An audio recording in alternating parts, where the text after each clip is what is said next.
Lu pernah mikir nggak? Kenapa banyak orang Cina yang kelihatannya biasa aja, tapi ternyata tajir melintir? Bukan sulap, bukan warisan. Ada trik simpel di balik gaya hidup mereka yang kalem, tapi cuannya jalan terus. Kalau lu suka konten yang bikin lu mikir dan bisa lu terapin langsung buat hidup lu, jangan lupa buat like, komen, dan subscribe ya. Biar channel ini terus jalan dan jadi tempat lu dapat insight keren tiap minggunya. Trik menabung orang Cina, simple tapi bikin tajir. Gua pengen lu denger cerita ini pelan-pelan, karena bukan cuma soal duit, tapi soal cara pikir. Gua nggak ngajarin lu jadi pelit, tapi ngajak lu mikir, kenapa hidup lu sekarang mungkin cuma muter di situ-situ aja, padahal lu kerja keras tiap hari.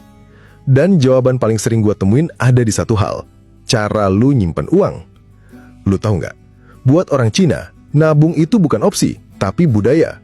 Dan bukan karena mereka pelit, justru karena mereka ngerti banget satu hal penting. Duit kecil itu pondasi buat punya duit besar. Nah, ini gue jabarin satu-satu ya, biar gampang dicerna. 1. Nabung itu duluan, bukan nunggu sisa. Ini mindset paling dasar, tapi banyak yang kebalik. Gue sering dengar orang bilang, ya nabung mah kalau ada sisa. Lah, emang lu yakin tiap bulan ada sisa? Orang Cina itu cara mikirnya beda. Begitu dapat duit, hal pertama yang mereka lakuin adalah amankan tabungan. Misalnya dapat gaji 10 juta, mereka udah langsung sisihin minimal 30% buat ditabung atau dialihkan ke pos investasi. Bukan yang nanti deh kalau masih ada, tapi pokoknya ini dulu yang diselamatin. Sisanya baru buat kebutuhan, bukan sebaliknya. Karena kalau lu nungguin sisa, percayalah, sisa itu seringnya nol. 2. Mereka jago nahan nafsu konsumsi. Gua tahu banget godaan buat belanja itu gila. Apalagi sekarang semua tinggal klik. Tapi orang Cina tuh punya prinsip. Kalau nggak bener-bener butuh, ya nggak usah beli. Gua punya temen, keluarga dia punya bisnis percetakan udah puluhan tahun. Duitnya banyak. Tapi dia tetap pakai HP yang udah 4 tahun, motor biasa, makan juga warteg. Dia bilang gini, ngapain keluar duit buat gaya kalau hasilnya cuma impress orang yang nggak peduli sama hidup lu? Dari situ gua belajar. Mereka bukannya nggak bisa beli, tapi mereka ngerti prioritas. Lu tahu pepatah mereka? Lebih baik punya uang banyak tapi hidup sederhana, daripada kelihatan kaya tapi carry bederan. Ketiga, duit harus diputar. Ini poin penting. Orang Cina nggak nyimpen duit cuma buat ditumpuk. Mereka simpen, tapi mereka juga putar. Contoh paling sederhana. Misalnya mereka punya tabungan 50 juta. Yang 20 jutanya mereka masukin ke usaha kecil, jualan makanan atau buka toko kelontong kecil. Nggak harus gede, yang penting jalan. Mereka ngerti konsep uang kerja. Duit lu jangan nganggur, harus kerja juga. Karena nabung doang itu bagus, tapi nabung yang diputar itu lebih bagus. 4. Disiplin gaya hidup. Orang Cina tuh setia sama gaya hidup yang sama, walau penghasilannya naik. Gua kenal satu bos toko elektronik. Penghasilannya bisa 100 juta sebulan, tapi makan siangnya masih di kaki 5. Mobil, masih mobil lama, yang penting mesin sehat. Dia bilang gini, kalau tiap naik penghasilan gue juga naik gaya hidup, ya gue nggak akan punya kelebihan buat diputar. Dan bener, disiplin gaya hidup itu kunci biar lu bisa punya modal buat langkah berikutnya. Karena gaji naik tapi gaya hidup juga naik, ya itu bukan berkembang, itu cuma muter doang. Lu capek-capek kerja, tapi lu masih di situ-situ aja. 5. Mereka nggak sering ngutang konsumtif. Lu perhatiin deh, mayoritas orang Cina itu anti ngutang buat hal-hal konsumtif. Mereka bisa aja ngutang, tapi biasanya buat hal yang produktif, nambal modal usaha, beli properti yang disewain, atau ekspansi bisnis. Tapi buat beli gadget terbaru? Enggak. Mereka lebih milih nunggu atau cari second yang masih bagus. Buat mereka utang itu kayak dua sisi pisau. Lu bisa makin maju atau malah luka sendiri. Makanya mereka hati-hati banget. Karena prinsip mereka, kalau lo belum mampu bayar lunas, ya jangan beli. 6. Mereka diajarin dari kecil. Lu tahu nggak? Kebanyakan orang Cina itu udah ngerti nilai uang dari kecil banget. Gua punya temen yang waktu SD udah bantuin orang tuanya jagain toko. Jadi mereka bukan cuma ngerti cara jualan, tapi juga ngerti susahnya cari uang. Makanya pas gede, mereka nggak gampang hambur-hamburin duit. Karena mereka tahu rasanya dapetin duit itu kayak apa. Ini bukan soal dilarang main atau dilarang seneng-seneng, tapi lebih ke, lu boleh seneng-seneng, tapi lu harus ngerti batas. 7. Punya target jelas. Mereka nggak cuma nabung buat nabung, tapi nabung buat tujuan. Misalnya buat beli rumah dalam 10 tahun, buat modal usaha sendiri, buat biaya sekolah anak. Jadi uang yang ditabung itu punya arah, bukan sekedar dikumpulin terus bingung mau dipakai apa. Dan karena ada target, mereka juga jadi lebih semangat dan disiplin buat nyampe ke situ. 8. Mereka nggak takut mulai dari kecil. Ini yang gue suka. Orang Cina tuh kalau mau usaha, mereka nggak gengsi mulai dari kecil. Modal 1 juta, gas jualan makanan. Modal 5 juta, buka toko kecil-kecilan. Gak nunggu investor, gak nunggu duit gede. Karena mereka ngerti yang penting itu gerak dulu. Karena dari gerak kecil itu, lama-lama jadi gede.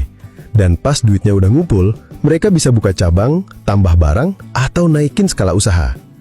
Progres itu lebih penting daripada kesempurnaan di awal. 9. Investasi itu bukan pilihan, tapi wajib. Lo sering dengar investasi, tapi bingung mulai dari mana. Orang Cina tuh terbiasa banget sama yang namanya investasi. Tapi investasi mereka nggak selalu di saham atau reksadana. Kadang di tanah, properti, bahkan barang. Tapi intinya, mereka nyadar duit yang diam-duang itu nilainya turun. Jadi mereka usahain ada bagian dari tabungan yang ditaruh di tempat yang bisa tumbuh nilainya. Lo bisa mulai dari kecil, misalnya 100.000 berbulan di reksadana. Yang penting, mulai. Karena yang jadi kaya itu bukan yang sekali nabung gede, tapi yang konsisten nabung kecil-kecil. Nomor 4, mereka jago bedain perlu sama pengen. Ini nih yang sering ngejebak kita semua. Kadang kita bilang, gue butuh sepatu baru. Padahal yang sekarang masih oke. Orang Cina tuh diajarin dari kecil buat mikir 2 kali. Ini beneran perlu atau cuma pengen? Dan mereka punya kebiasaan nunda beli. Jadi kalau pengen beli sesuatu, mereka tahan dulu seminggu. Kalau seminggu kemudian masih pengen, baru dipikirin lagi. Tapi seringnya keinginan itu hilang sendiri. Makanya mereka jarang nyesel karena belanja impulsif. Dan tabungan mereka pun aman-aman aja.